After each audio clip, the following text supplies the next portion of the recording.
because it was well known that any child that was so abused to be used in child pornography would be suffering from this dissociative disorder. This disorder is a prime basis for mind control, as had been learned through the Himmler studies on multi-generationally abused children. In the early 60s, Project Paperclip was in full swing.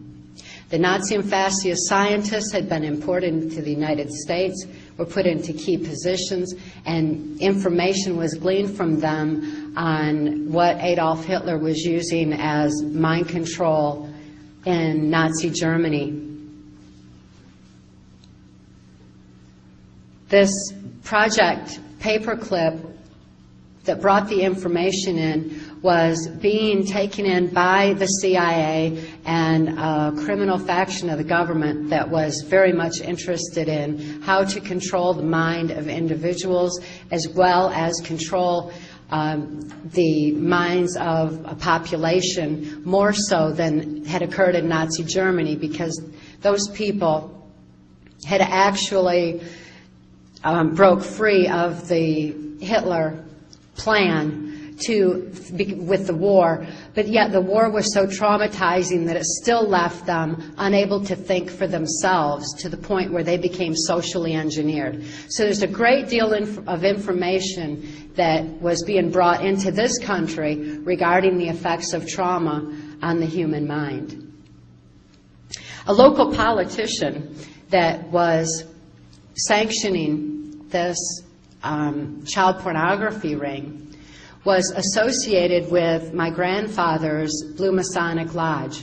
A Blue Masonic Lodge oftentimes has key individuals within a community who are involved in politics, or in this particular case, it was quite a criminal faction of politics and businessmen, police officers, and just other local politicians as well. When this one particular politician came to my father and told him he could receive immunity from prosecution if he would sell me into MK Ultra mind control, my father was thrilled. He agreed to sell me into the project and was trained in how to raise me for MK Ultra. My father was immediately flown to Boston, Massachusetts, where he was given the information on the language of the subconscious, or how to speak to the subconscious mind. And that's NLP, or neuro-linguistic programming.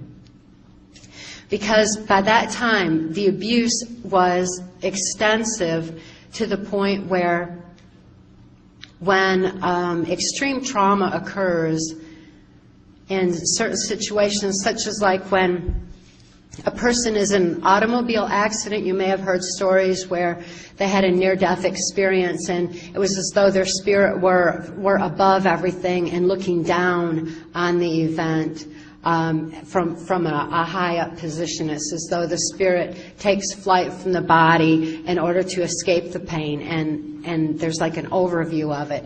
And within that overview, very oftentimes after people survive, they can recall very key events that have occurred around their accident, such as other license plate numbers, or maybe even something more on a spiritual level where they feel love energy of someone who is praying. There are many different aspects that people come back and report from this higher up view of when an extreme near-death trauma has occurred to the point where their spirit had left and then reattaches. And when it comes back, there is that photographic memory surrounding the trauma as well.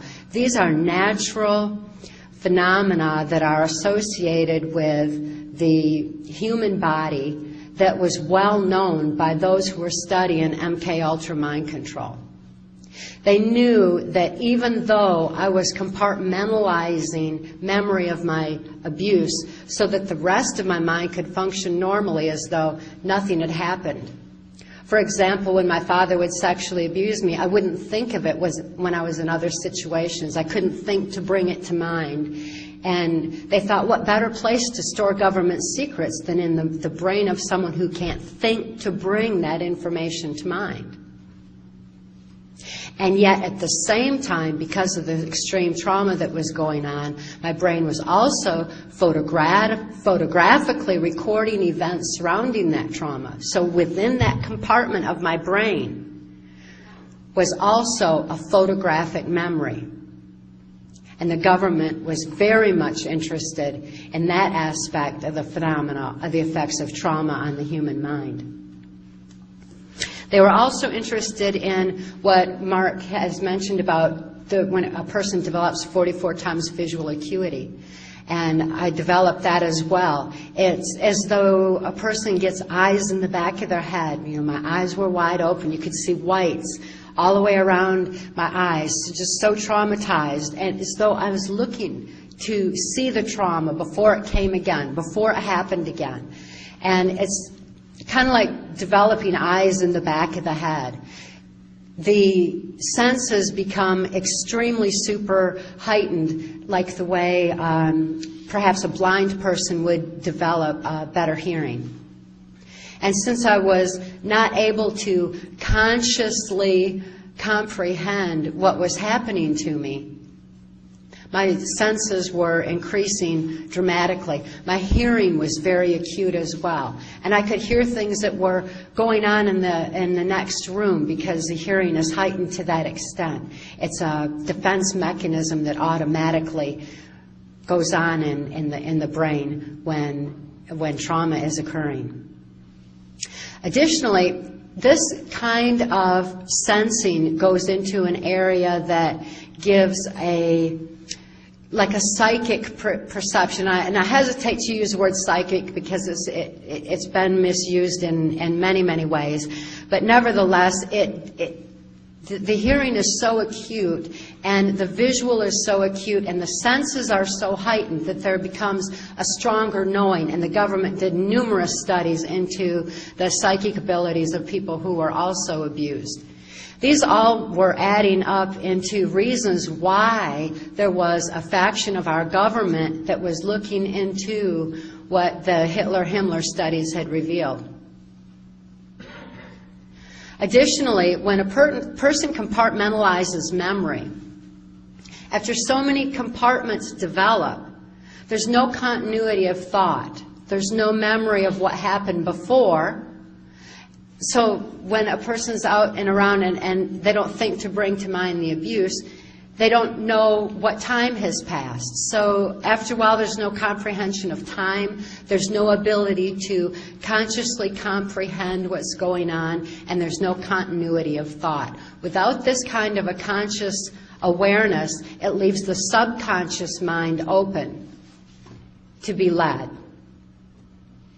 A person becomes highly suggestible. Any person who's experienced sexual abuse, especially prior to the age of 5, or physical abuse, or even psychological abuse prior to the age of 5, would develop this kind of a heightened suggestibility. It's well known that when trauma occurs, people become highly suggestible.